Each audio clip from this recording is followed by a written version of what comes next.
Welcome to your daily dose of hope. I'm Phyllis Nichols, and I'm glad you're here. A few days ago, I talked about the idea of having a bucket of hope, right? Things that we carry with us to help us stay hopeful on the days when maybe we need a little help with that. A friend reached out and mentioned to me that affirmations do that for her. And I wanted to know a little bit more about it since I think affirmations isn't something I certainly know what they are, but it's not something I've really used or thought about too much. So I did some reading up on it, and she also shared some things with me as well. And a couple things. First of all, it's good for you. Affirmations can be really good for you. And part of the reason that they work is because of your brain's neuroplasticity. It has the ability to adapt to different things. And we've all heard this before, right? Your brain doesn't really know the difference between reality and imagination, which is why some affirmations can be powerful. So, I think we've probably all heard stories about an athlete or a musician who practices a skill, like practices making free throws or a long putt, or a musician sort of practicing playing a really difficult piece, or not practicing, but thinking it through in their mind, like thinking in their mind how they do those kinds of skills in a really perfect way.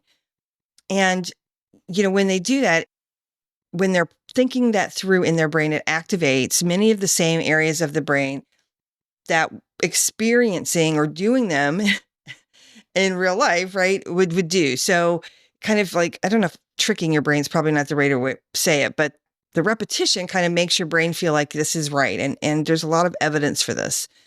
The one thing to remember is action is key, right? You can repeat affirmations and they might make you feel better and even boost confidence, which is certainly a good thing.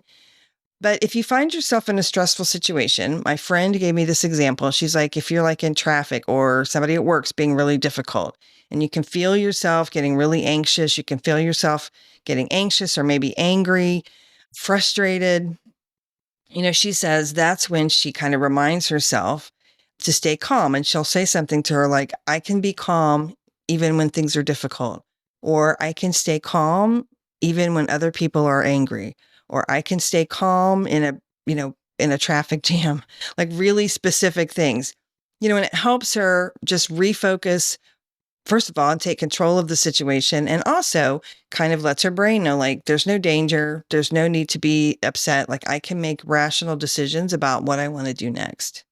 Another thing that she told me is that, making them in the present is kind of a better way, right? Kind of using an affirmation in a way that's sort of present day, like this is my present circumstance, is helpful. And so is making them like really personal to you. You can Google like affirmations and a whole bunch of stuff will come up on the internet, and some of them might be good for you.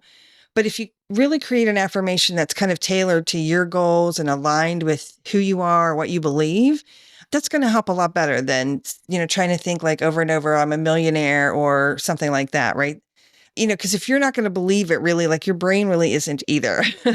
So I then realized, I do kind of use affirmations. I just didn't really call them that. So something I think about a lot when I am frustrated or especially when I feel uncertain about things is things like, tomorrow's going to be better, or, I'm going to choose to look at this in a positive light.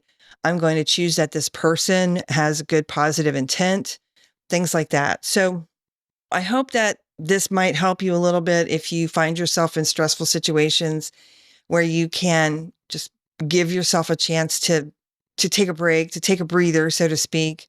And I also want you to remember that hope is never far away, and just kind of rethinking or refocusing what you're thinking about can be super helpful right in the moment.